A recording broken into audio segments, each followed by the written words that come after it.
Bismillahirrahmanirrahim. Assalamualaikum warahmatullahi wabarakatuh.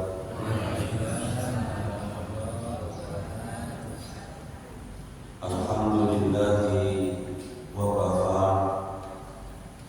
Wassalatu wassalamu ala nabiyyil mustafa wa ala alihi wa ashabihi alladhina hum ahlu sidqi wal wafa.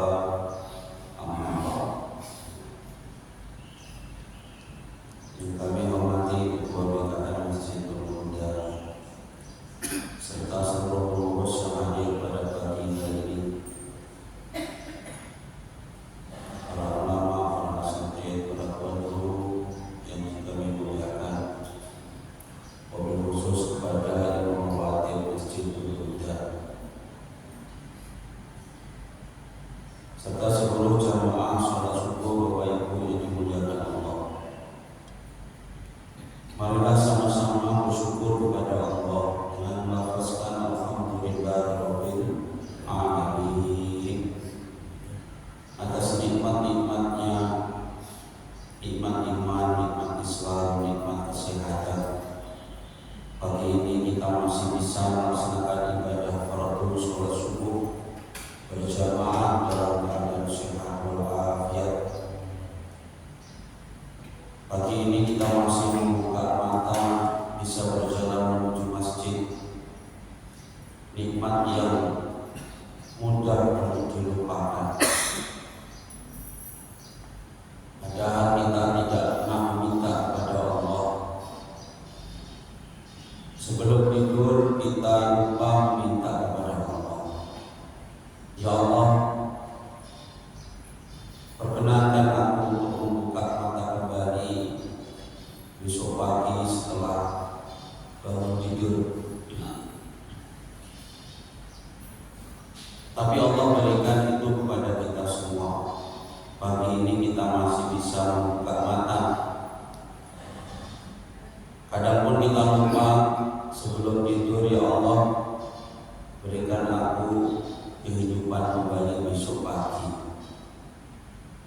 Tanpa kita meminta, tapi Allah masih berikan kita kehidupan. Pagi kita masih bisa bangun dan masih bernyawa. Makanya saya ingin tahu, tadi malam sebelum Bapak Ibu tidur, ada nggak yang minta begitu, Bu? Enggak ya? Bapak-bapak ada yang minta begitu? Enggak. Sama Pak Bu. Sama-sama lupa kita.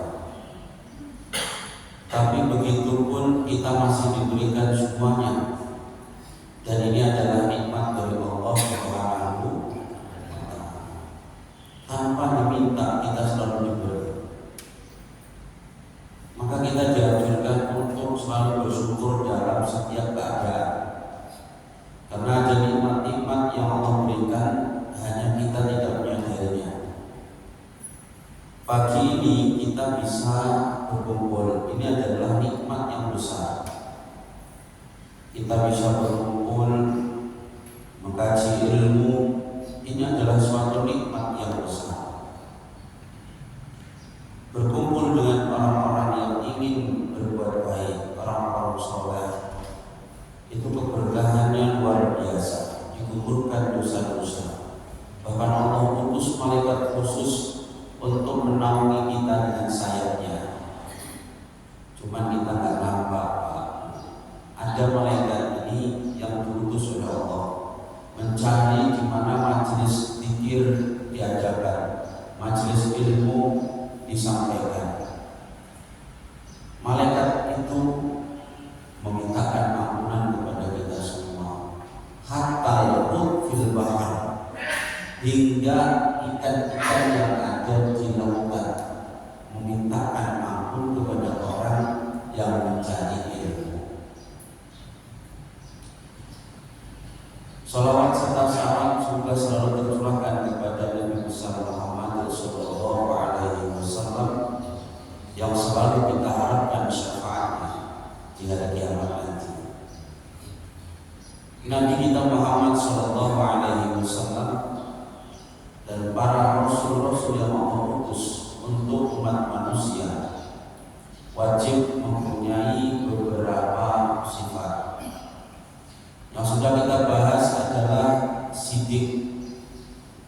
para rasul wajib bersifat sidik. Kemudian yang kedua amanah. Kemudian yang sebelumnya tabligh. Baru hari ini insya Allah kita bahas Fatona. Artinya apa? Kita orang Islam yang sudah balik. Kita orang Islam yang sudah balik. Balik itu bagaimana, Bu? Balik itu kalau seorang laki-laki kalau sudah pernah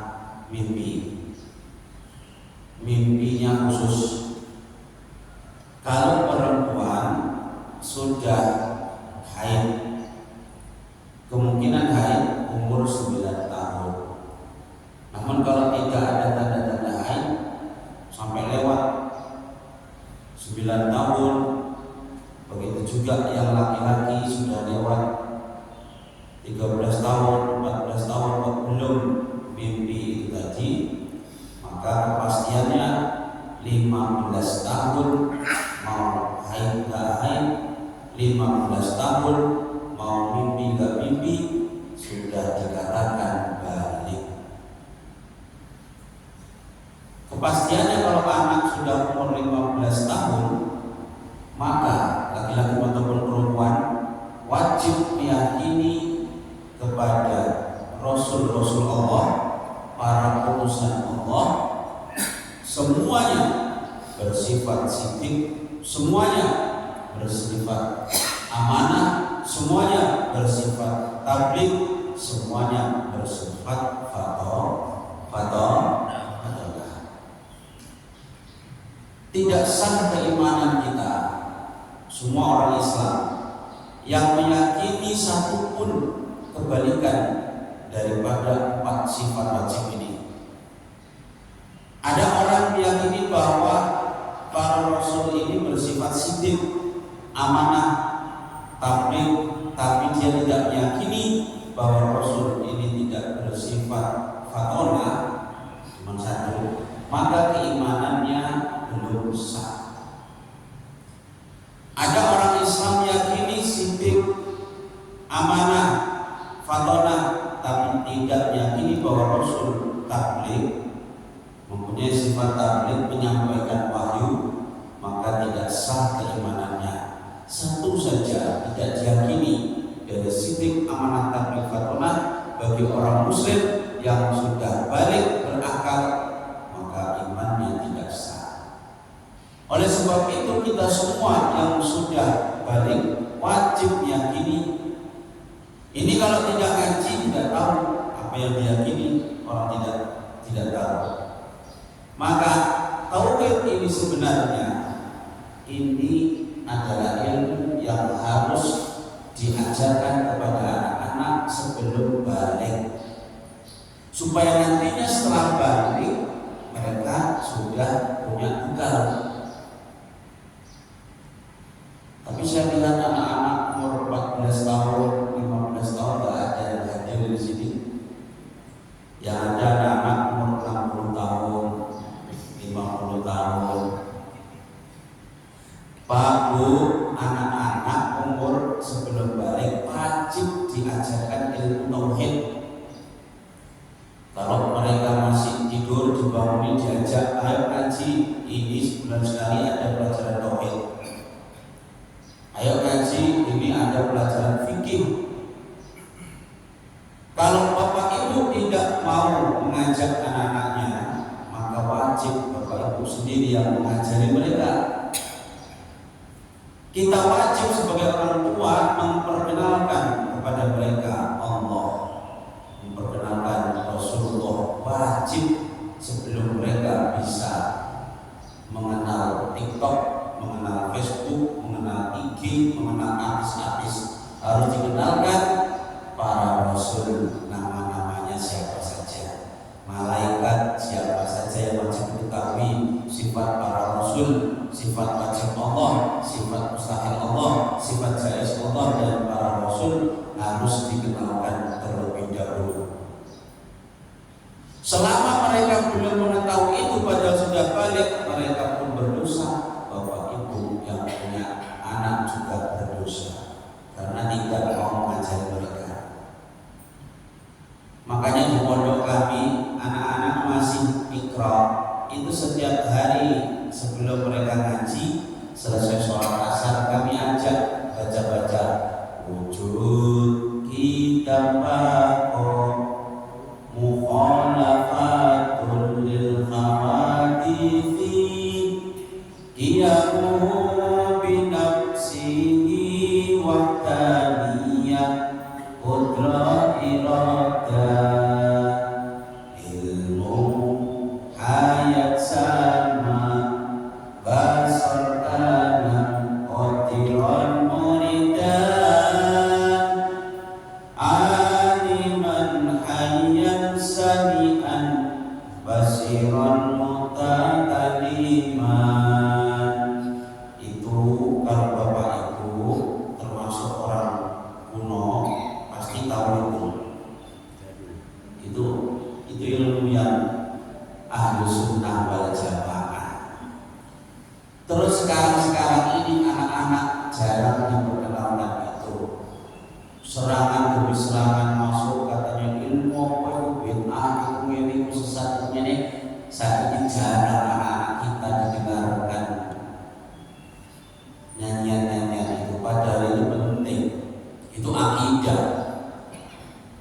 Kenapa kok dikenalkan dengan lagu-lagu padahal itu kan ilmu? Kenapa kok dibuat lagu-lagu? Biasanya anak-anak itu kalau diajari pakai lagu itu nyambutnya lama. Saya ngajari anak-anak pakai lagu, mereka sudah SMA itu masih ingat itu.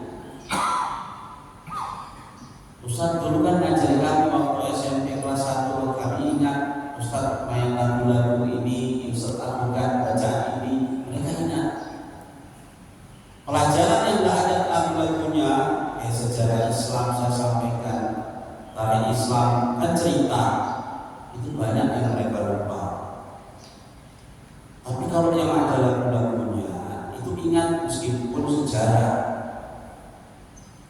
Tarikh Islam itu di situ menyebutkan, ada juga kita kan disebutkan nama-nama nasabnya Nabi sampai adunan itu dilakukan.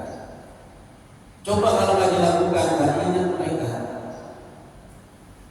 Muhammad bin Abdullah bin Abdul Muttalib bin Hashim bin Abdi Manaf bin Qusay bin Kilab bin Murrah bin Ka'ab bin Lu'ay bin Ghalib bin Fihr bin Malik bin Nadar bin Kinana bin Huzaimah bin Mudrika bin Ilyas bin Mudar bin Zalma'ad bin Adnan Muhammad Rasulullah bin Siti Aminah binti Wahab Abdi Manaf Zarah Kilab sampai Kilab ke atas lagi sama. Coba apakah nasab Nabi gak usah dilakukan. Muhammad bin Abdullah bin Abdul Muttalib bin Hashim bin Abdul Manaf bin Husain bin lupa karena tidak dilakukan. Kalau dilakukan ingat. Sifat-sifat Nabi pun sifat wajibnya saya lakukan kalau ngajari ke anak-anak. Sidik artinya jujur, amanah dipercaya, tabligh menyampaikan, fatona cerdas dan pintar. Sebenarnya mereka anak-anak itu sudah apa? Tapi kalau ayo sifat wajib Rasul berapa? 4 sebutkan, ada yang lupa. Nah, ini cara mengajari mereka begitu. Anak-anak diajak mengenal sifat-sifat wajib Allah, para Rasul. Tapi bagaimana caranya yang menyenangkan? Anak-anak itu mudah bosan. Kalau nanti datang saja dijelaskan kayak bapak-bapak, ibu-ibu, ya mereka nggak betah. Tapi kalau diajak lagu-lagu, ya nggak bisa. Kalau bisa di sini di masjid diajarkan begitu, pelajaran tauhidnya, pelajaran darah Islamnya, pelajaran fikihnya, siap maghrib program siap panggil mengajinya jangan cuma Quran. Kadang Quran ini di sekolah-sekolah sudah banyak, tapi kalau fikih, tajwid, tauhid itu biasanya jarang di sekolah-sekolah. Sekolah sekarang sudah banyak Pak Hafiz, bahkan sekolah SD pun sekarang karena tuntutan orang tua mereka buat program tahfiz, diundang guru tahfiz untuk menyimak hafalan mereka. Tapi kalau fikih, tauhid seperti ini akidah biasanya jarang diajarkan. Makanya ini tugas kita orang-orang masjid. Di masjid inilah tempat untuk mengajarkan ilmu syariat. Salah satunya ilmu akidah. Jangan sampai ada masjid sudah puluhan tahun anak-anak tidak mengenal ilmu syariat. Dulu Nabi Muhammad SAW memanfaatkan masjid bukan hanya untuk tempat sholat, tapi juga untuk tempat menyampaikan ilmu. Sampai para sahabat itu kumpul melihat seperti ini. Abu Hurairah pernah ngeprank sahabat-sahabat yang malas ngaji. Dibilang sama mereka, kok kalian gak ke masjid? Ya, kenapa? Oh, Nabi bagi-bagi warisan. Apa? Bagi-bagi warisan? Iya, juga kan ke masjid. Akhirnya pergi ke masjid semua berbondong-bondong. Sampai masjid yang dilihat ternyata Nabi ngajari ngaji sahabat-sahabat keliling kayak gini. Akhirnya lalu balik. Ya, kau bilang ada Nabi ngasih THR. Nabi ngasih apa? Warisan. Ya, tapi kok kau tak bilang ngasih kumpul keliling sahabat-sahabat. Yaitu ngapain? Ngaji. Warisan Nabi apa? Ilmu. Itulah warisannya Nabi. Nabi bagi-bagi warisan. Nabi tidak mewariskan harta, tapi warisan Nabi adalah ilmu. Bahkan putrinya sendiri, putra ada, putrinya tidak ada yang dikasih warisan. Nabi itu hartanya setelah meninggal dikembalikan kepada umat Islam, tidak diwariskan. Makanya ketika Nabi wafat, yang ngerti ini adalah Abu Bakar As-Siddiq. Abu Bakar As-Siddiq menyampaikan Nabi pesannya hartanya tidak boleh diwariskan. Memang itu adalah sudah menjadi para nabi, tradisi para nabi, hartanya tidak boleh diwariskan, tapi dikembalikan kepada umat Islam. Putri-putrinya ada yang tersinggung, mau coba dikayak sini. Memang aturannya begitu. Warisannya Nabi adalah ilmu. Ini adalah warisan Nabi. Bukan ilmu matematika, bukan IPA, bukan IPS, bukan bahasa Indonesia, bukan ilmu yang lain, tapi ilmu agama. Ilmu yang dari dulu. Maka suhun, Ustaz, diminum, maka suhun. Jadi kalau minum ya ilmu yang tauhid, ilmu yang seperti ini, akidah ini, mulai Nabi Adam sampai hari kiamat akan ada terus. Ilmu yang dari dulu Nabi Adam sampai hari kiamat akan ada dua: akidah, usuluddin, dan ilmu tentang ibadah. Ilmu tentang ibadah, ilmu yang mengajarkan kita ibadah, wudu, sholat, mandi, wajib, itu ilmu apa itu? Fikih. Nabi mengajarkan itu semua kepada kita. Semua Nabi Adam, Nabi seterusnya, sampai Nabi Muhammad, mereka mengajarkan tauhid, akidah. La ta'budu illallah, jangan kalian menyembah kecuali kepada Allah. Itu diajarkan kepada kita semua. Nanti akan ada hari kiamat, akan ada hari di mana kita dikumpulkan, yaitu namanya yaumul mahsyar. Ada hari penghisaban amal, ada hari Timbangnya amal pada hari dibangkitkan kita dari kubur, itu adalah ilmu tauhid. Semua mengajarkan itu. Syariat ibadah setiap para nabi rasul beda-beda dan semua mengajarinya. Inilah ilmu yang jangan sampai kita tidak ajarkan di masjid-masjid. Nah sekarang orang tidak tahu apakah ini wajib dipelajari atau tidak. Tugasnya para ustaz menyampaikan, ayo ngaji pelajaran fikih, ayo ngaji pelajaran tauhid. Kalau kita nunggu masyarakatnya supaya minta ilmu sekarang sudah tidak ada lagi, kecuali yang ngerti. Kayak di sini saya diminta dulu dan pun kalau sudah tahu minta ustaz ayo ngaji pelajaran ini. Tapi kalau nggak tahu, kalau nggak ditawari, tidak akan mereka mengaji. Makanya hadirin yang mulia, ini ilmu akidah ini mulai anak sebelum balik sebenarnya. Kalau sudah balik harus sudah tahu. Dan belajar ilmu ini adalah cara mempertahankan kecerdasan kita. Kita disuruh mencontoh Nabi. Nabi punya sifat sidik, amanah, tabligh, fatonah. Bagaimana cara mempertahankan kecerdasan? Dengan mengkaji ilmu. Fatonah itu cerdas. Memang cerdas ini bisa dilatih, bukan hanya tentang ilmu agama. Kita melihat situasi alam sekitar, itu juga bentuk kecerdasan. Kita mempelajari perilaku seseorang, itu adalah cara kita melatih kecerdasan. Memahami situasi alam itu juga kecerdasan.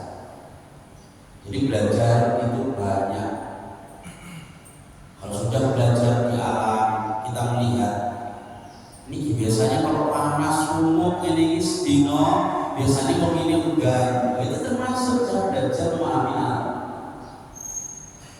Saya tahu begitu karena dulu di Jawa asalkan panas, murah, ini tuh bapak bilang biasanya yang dipikir udan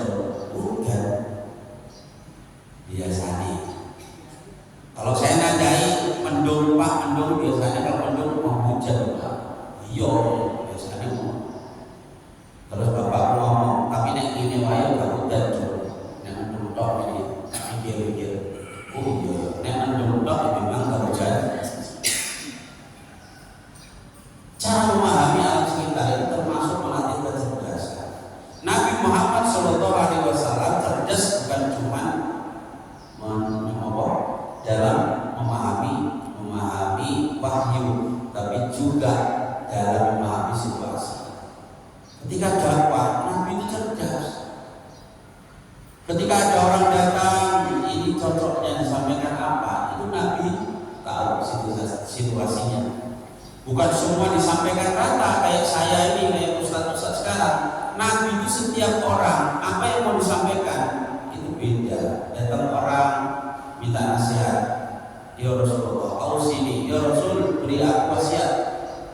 Ada yang dikasih wasiat, la taktok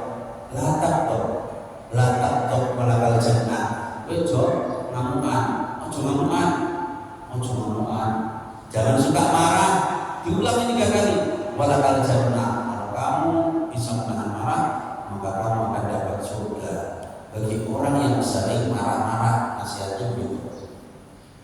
Nanti kalau ada orang yang lain masalahnya ini, nanti nasihatnya lain juga.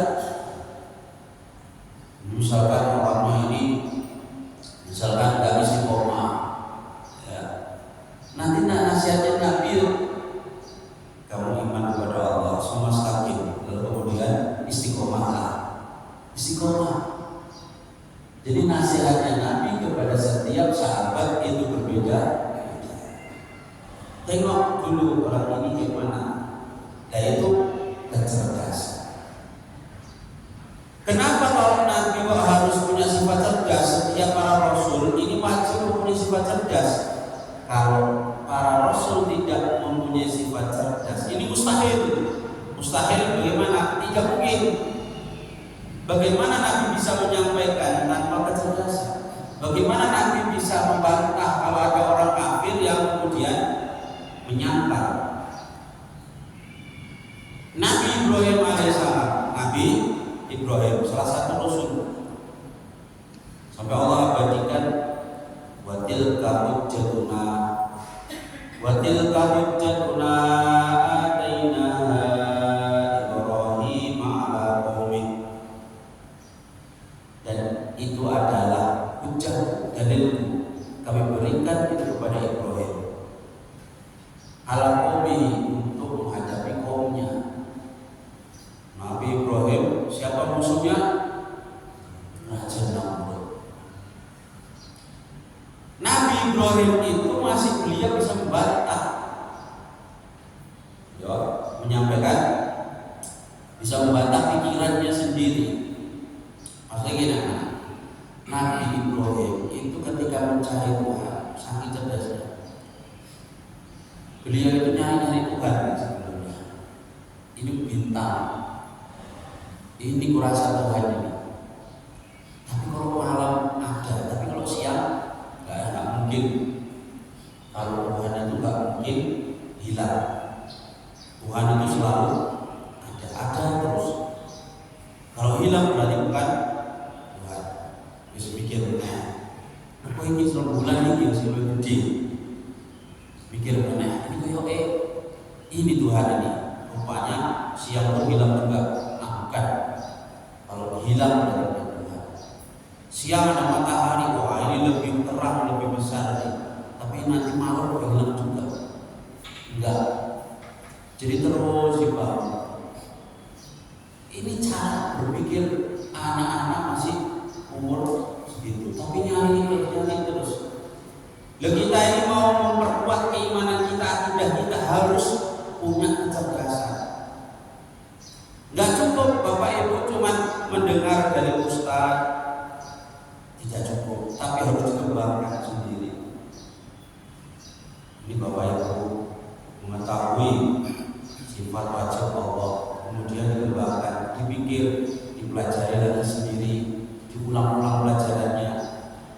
Kalau kita cuma dengar ulang sudah nggak ada lagi kita pelajari, kita kembangkan, kurang kuat imanan kita. Nanti dibantah orang sudah belok ya.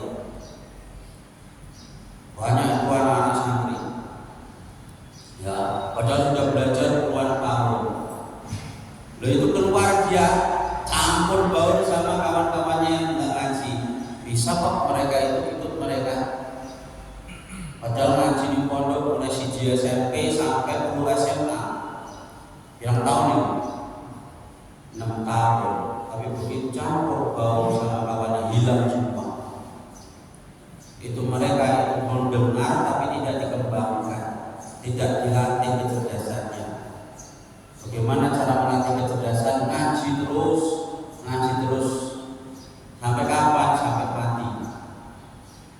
Ngaji terus ini tambah ilmu, tambah berpikir, tambah ilmu, tambah berpikir. Nabi Muhammad cerdas. Nabi Muhammad Shallallahu Alaihi Wasallam. Terus ada yang menyangkal, masa orang cerdas kok nggak bisa baca, nggak bisa nulis? Nabi Muhammad terkenal umi nggak bisa baca, nggak bisa menulis. Itu memang sudah disetel oleh Allah dari awal, nggak bisa baca, nggak bisa nulis. Kita akui atau tidak? Makanya ada orang sampai berlebihan, orang Nabi itu cerdas kok. Nggak betul itu kalau Nabi nggak bisa baca, nggak bisa nulis. Baca tulisan, nulis tulisan. Memang Allah nggak kasih itu. Tapi di balik itu ada hikmahnya. Nabi disetel dari awal gak bisa baca, gak bisa tulis supaya tidak dicurigai oleh orang-orang kafir. Kalau bisa baca, bisa tulis, nanti dicurigai itu Al-Quran buatan Muhammad itu. Al-Quran itu buatan Muhammad. Orang dia bisa baca, bisa tulis. Tapi kalau enggak, dari mana dia tahu itu semua? Dari mana dia orang dia gak bisa baca? Dapat informasi dari mana? Dia pun gak pernah belajar sama orang rahib-rahib orang ustadz-ustadznya orang Yahudi, kok tiba-tiba tahu dia semuanya, cerita-cerita Nabi terdahulu kok tahu semua dari mana? Tapi kalau bisa baca, kan mungkin Nabi baca sejarah, Nabi belajar terus ada buku dibaca. Nah ini adalah hikmah kenapa Nabi memang sekedar tidak baca, tidak menulis. Namanya ummi. Tapi jangan bilang itu tidak menafikan, tidak meniadakan sifat cerdasnya Rasul. Nabi cerdas. Contoh kecerdasannya banyak sekali. Ketika ada sahabat kemudian minta nasihat datang, dinasihati sesuai. Sampai-sampai Nabi bilang, "Kalimuna sa'ala qadrihi." Sampaikan kepada manusia sesuai kadar akal mereka. Kalimuna sa'ala qadrihi. Akal mereka seberapa? Kemampuan berpikir mereka seberapa? Kasih tahu sesuai dengan porsi mereka. Anak TK jangan diajari terus ya, anak TK disuruh baca sejarah satu halaman, baca sendiri adik-adik ya mumet. Anak TK suruh baca. Anak SMP, anak SMA suruh baca, suruh bikin apa sendiri makalah, sudah mulai bisa. Kalau sudah kuliah sudah bisa bikin makalah sendiri. Anak TK diceritai, diajak nyanyi, guyon-guyon, senang. Itu diambil dari kalimat masa atau triwudi pesan Nabi Muhammad SAW. Ya, Nabi itu cerdas, tapi Nabi juga suka guyon. Guyonannya Nabi itu cerdas. Guyonannya Nabi itu cerdas. Suatu hari Nabi berkumpul sama sahabat-sahabat. Ali bin Abi Thalib, Abu Bakar, kumpul lah makan kurma gitu. Ali sampingnya Nabi. Ali bin Abi Thalib itu kalau makan kurma itu bijinya itu ditaruh di hadapan Rasul. Kemudian tidak lama Ali bin Abi Thalib seluruh, kayaknya Rasul ini lapar kali. Tengok itu, bijinya sudah banyak kali di depannya. Iya bijinya dia tadi ditaruh di depannya Nabi. Jadi tengok Rasul kayaknya lapar kali itu. Nabi gak kalah, Nabi cerdas dibantah. Kayaknya Ali ini yang paling banyak habis, paling lapar. Kenapa? Makan kurma biji-bijinya pun dimakan. Ini gak ada bijinya depannya. Itu guyonan Nabi. Nabi itu juga suka guyon. Orang cerdas itu biasanya suka guyon. Tapi jangan kelewatan. Ngaji guyon terus gak bagus juga. Guyon itu bercanda. Ada Nabi nyampaikan kepada nenek-nenek, "Ya Rasul, nanti aku ini bisa masuk surga apa enggak?" Kata Nabi, di surga gak ada orang yang tua, gak ada orang yang sudah nenek-nenek masuk surga. Terus nenek-nenek itu, terus gimana ini aku gak masuk surga? Lu wangis. Langsung dibilang sama Nabi, nanti kalau nenek masuk surga, nenek kembali muda, umurnya 33 tahun. Oh begitu maksudnya. Makanya di surga gak ada nenek. Karena kalau masuk surga balik umur muda 33 tahun. Umur bagus-bagusnya orang itu 33 tahun. Kuat-kuatnya laki-laki itu antara umur 30-40 tahun. Setelah itu sudah. Makanya Bapak Ibu yang mulia, sifat cerdasnya Nabi kita tiru. Tirunya kayak mana? Kecerdasan itu harus dibangun, harus dilatih. Dengan cara apa?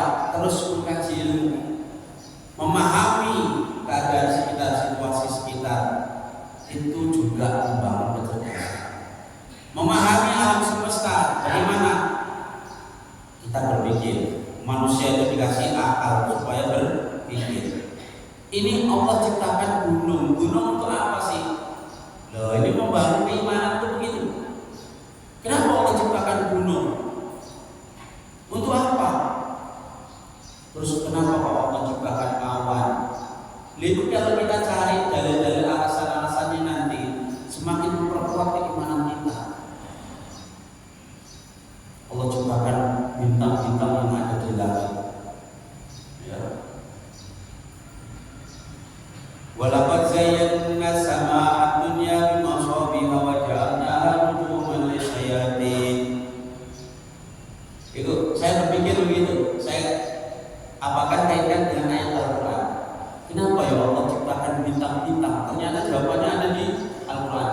walaqad zayyana as-samaa'a ad-dunya bimasabiha wa ja'alnaha rujuman lisyayatin. Kami hiasi langit dengan bintang-bintang, dan dengan bintang itu wa ja'alna rujuman lisyayatin, kami gunakan juga untuk melempar setan-setan. Kenapa Allah ciptakan bintang-bintang untuk menghiasi langit? Langit itu kalau malam ada bintangnya, nggak ada mendung, itu dilihat indah sekali. Sama dunia, bimasabi, wajah, dan bintang itu sama dunia. Langit dunia, langit ini kan ada 7 lapis. Langit yang paling bawah itu langit dunia. Itu dihiasi Allah, ada bintang-bintang. Tujuannya untuk menghiasi langit. Dari sini kita nampak atas, indah sekali.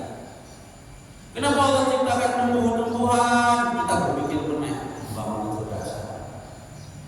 Rugi kalau kita di sekitar kita nih, kata orang ahli tauhid, fandur ila nafsika suman takini lil alamin ruhi suma sufli. Tengoklah dirimu. Kau berpikir apa aja yang ada di dalam dirimu itu pikirkan. Itu adalah semua tanda-tanda kebesaran Allah Subhanahu wa taala. Kemudian lihat alam yang di atas. Setelah itu lihat alam sekitar. Tajib bisun'an bani ahli kami. Kamu akan menemukan ciptaan yang tiada bandingannya. Dan kamu akan mengakui keesaan Allah Subhanahu wa taala. Cuma kadang orang malas, hari-hari sibuk, kadang kerja kegiatan, sholat, ibadah, tapi untuk membangun kecerdasan, mau memperkuat keimanan, kadang kurang, malas. Memang capek itu, kita berpikir itu capek, tapi kita harus latih berpikir. Kenapa Allah ciptakan pohon ini? Kenapa Allah ciptakan ini? Apa manfaatnya ini? Ya. Kalau orang-orang zaman dahulu Nabi bagaimana cara menyampaikannya? Afala yanzuruna ilal ibli. Coba ayatnya gimana? Afala yanzuruna ilal ibli kaifa khuliqat wa ilas samaa'i kaifa rufi'at wa ilal jibali kaifa wa ilal ardi kaifa fadzakir innama. Itu disuruh oleh apakah mereka tidak berpikir? Afala yanzuruna kaifa afala yanzuruna ilal ibil. Apakah mereka tidak melihat unta kaifa khuliqat, bagaimana unta itu diciptakan? Kita disuruh pikir. Kenapa kok di sana kok ayatnya itu kok ibil unta? Karena di Arab banyak hewan. Dan ini ojo unta, ini kalau unta. Bagaimana hewan-hewan diciptakan? Hewan nyamuk kok bisa? Ngapain Allah ciptakan nyamuk? Ada lagi hewan yang nggak nampak. Kenapa harus pakai mikroskop? Untuk apa Allah ciptakan itu semua? Itu semua adalah ciptaan Allah yang Maha Dahsyat. Orang-orang semakin sadar bahwa hewan yang kecil tak terlihat itu bisa mematikan. Itu kemarin virus apa jenis corona, lu gak nampak tapi kok banyak korban. Itu baru makhluknya Allah yang gak nampak. Bagaimana dengan yang nampak? Orang takutnya sama macan, sama buaya, harimau, ya, ular yang besar, itu yang takut. Yang gak nampak gak takut. Padahal orang bisa sakit tipes, orang bisa sakit TBC, orang biasa sakit itu kenapa? Virus, bakteri. Kita ini kadang kurang cerdas itu loh. Yang ditakuti justru yang besar-besar. Yang besar kalau kita jauh kan sudah aman. Lah virus di mana-mana ada. Virus TBC, ono virus ini, virus itu, wah virus ini. Makanya Islam mengajarkan kita untuk bersih, cuci tangan, kalau wudu 5 kali dalam sehari, sholat 5 waktu, kumur-kumur, istinsak menghisap air hidung, dibersihkan rambutnya, ya itu semua dalam rangka menyucikan diri dari virus-virus juga. Kenapa kok istinsak? Debu-debu virus-virus bakteri yang sudah terhisap, sing nempel di bulu-bulu hidung, kalau disedot air dikeluarkan lagi hilang. Kumur-kumur kita diajarkan juga siwak, rajin-rajin siwak bersih, karena bakteri virus masuk ke tubuh lewat lubang-lubang kita, hidung, mata, mulut, telinga, itu semua. Telinga disuruh bersihkan dalam sholat. Lubang-lubang kita ini semua itu disuruh mensucikan. Yang paling sering disuruh mensucikan kalau kita, mohon maaf, buang air besar, diwajibkan jebok. Sebenarnya jebok itu wajib kalau mau sholat, kalau enggak sunnah. Wajib kalau mau sholat. Kenapa kalau mau sholat enggak jebok, enggak bersih, tak sah sholatnya, maka diwajibkan. Di anak malayat itu wajib bila bifo wajib, maka jadi wajib. Khitan sunat, khitan. Orang kita kalau ngasih undangan ditulis sunnah Rasul, tandanya udah habis. Undangan sunat Rasul ini salah. Yang benar undangan acara walimatul khitan. Kok undangan itu sunat Rasul? Aku bingung. Sunah Rasul itu wakeh. Sunah Rasul itu akeh. Itu bahasanya khitan. Lah khitan itu bukan sunnah, khitan itu wajib bagi anak yang mau balik mau sholat. Tapi kalau belum sholat belum wajib. Anak-anak cilik umur bayi sampai mau balik itu hukumnya masih sunnah. Tapi bahasa itu mau bukan sunnah Rasul, itu khitan. Karena undangan apa? Kami harapkan kehadiran Bapak Ibu untuk menghadiri acara sunnah Rasul anak kami bernama sunnah Rasul wakil kok. Nikah yang sunnah, yo, siwak yang sunnah, istinsaf yang sunnah, pakai sunnah. Tapi yang lubang-lubang ini semua kita disuruh bersih. Istinja bersih, lubang itu besar, depan belakang harus bersih sekali. Kenapa disuruh banyak virus di situ, banyak bakteri? Coba mana lubang yang tidak disuruh Nabi bersihkan?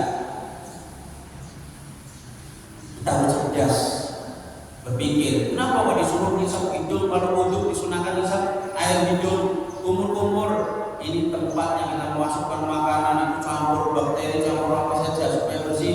Disuruhlah sering-sering siwak, isap air hidung, kuping pun disuruh bersihkan. Kenapa rambut kalau wudhu disunahkan kita mengusap semua? Ini rambut sering kena apa jenenge debu-debu. Rambut sering kena debu-debu, disunahkan untuk mengusap semua. Kalau kita cuma wudhu tiap hari nggak ada berpikir kenapa kok disuruh begitu. Tapi kalau sudah tahu ilmunya, rajin kita istinsaf, mengusap semua rambut bagi laki-laki. Ya. Maka Bapak Ibu yang mulia, kita disuruh apa? Cerdas meniru Nabi. Nabi mempunyai sifat cerdas. Cerdas bagaimana? Pikirkan semuanya dalam diri kita. Allah ciptakan semua yang ada di tubuh kita itu untuk kita belajar. Kenapa ya Allah ciptakan kita seperti ini? Kenapa kok kita bentuknya begini? Kenapa kok tangan kita begini? Kadang kita bingung sendiri kalau memikirkan itu. Kenapa kok hewan itu sikile papat, ya, kakinya 4, gak ada tangannya? Kenapa Allah ciptakan? Kenapa kok ayam malah kakinya 2, gak ada tangannya? Berarti kita ini supaya tahu kita ini disempurnakan. Walaupun laqad khalaqna Itu surah apa ya?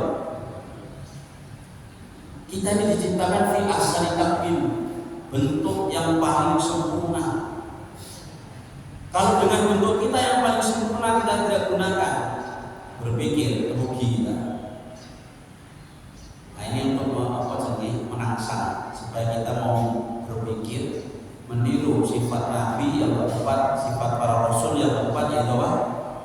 Fatona cerdas. Pikirkanlah apa yang ada di tubuh kita ini semua adalah tanda kebesaran. Tanda kebesaran. Tidak ada orang makhluk, cuman tahu dia kehebatan Allah dalam menciptakan bayi manusia di dalam kandungan. Masuk Islam, profesor, doktor sudah. Dia meneliti bagaimana perkembangan janin di dalam kandungan seorang ibu, diteliti gini. Terus itu semua sudah dicatat, tercantum dalam Al-Quran. Heran-heran dia, kok Al-Quran tahu? Penelitianku ini tidak mungkin bisa dibaca karena alat ini baru ada tahun abad ini. Dulu di zaman Muhammad tidak ada alat-alat seperti ini. Kok tahu detail seperti yang saya teliti? Profesor Dr. Ketmore, ahli embriologi, ilmu embriologi ditemukan sekitar tahun 50-an. Alat-alatnya belum dibuat. Sementara Al-Quran sudah 1400 tahun yang lalu. Kok penemuannya, hasilnya, penelitiannya sama kayak ada di dalam Al-Quran? Oh, heran-heran dia, masuk Islam baru meneliti kandungan, durung meneliti yang lain. Itu bagi orang yang mau berpikir, orang cerdas, pasti akan lebih memperkuat keimanannya. Jadi kita disuruh berpikir cerdas ini supaya iman kita semakin kuat, hujah kita semakin kuat. Semoga bermanfaat apa yang disampaikan pagi ini tentang corona. Artinya kita disuruh juga untuk mencontoh sifat ini, untuk mencerdaskan diri kita dengan cara banyak-banyak mengkaji ilmu dan mencari hujah-hujah yang ada dalam sekitar diri kita dan alam langit, alam atas. Semoga kita semua bisa menjadi orang-orang yang kuat imannya, semakin bertambah keteguhan imannya sehingga kita bisa mati dalam keadaan mempunyai iman yang kuat. Amin Allahumma amin Allahumma amin. Demikian yang bisa disampaikan. Sebelum ditutup, mungkin ada satu pertanyaan yang mau disampaikan.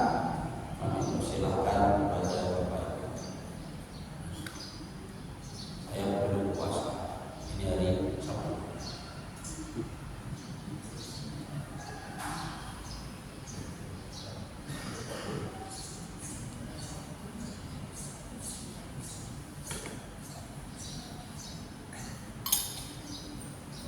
Alhamdulillah, kalau itu kita doa ya Pak. Sebelum kita doa, saya mengucapkan taqabbalallahu minna wa minkum, ja'alana wa iyyakum minal a'idin al-faizin wal maqbulin. Semoga Allah jadikan kita semua orang-orang yang kembali fitri, diterima amal ibadahnya, ya, dan semua dijadikan hamba-hamba yang bertakwa. Amin Allahumma amin. Banyak orang bilang itu tapi tidak paham ya. Minal aidin wal faizin ya, apa artinya? Pokoknya aku tengok di TV menurut minal aidin wal faizin. Semoga itu artinya semoga kita termasuk orang-orang yang kembali fitri. Meskipun orangnya nggak poso, tapi kalau ketemu orang minal aidin wal faizin ya minal aidin wal faizin itu bagi orang-orang yang menjalani ibadah puasa. Cara poso itu kembali fitri, kembali fitrah. Yang puasa, yang menjalani ibadah, mengirit tarawih, puasa siangnya, itu yang kembali fitri. Yoga ya, minal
minna wa minkum. Bagi yang belum melaksanakan sunnah puasa sunnah Syawal 6 hari masih bisa, selalu masih Syawal. Boleh diulang-ulang, boleh berturut-turut 6 hari. Insya Allah kita bisa melaksanakannya di bulan Syawal ini. Insya Allah. Subhanallah wa bihamdika asyhadu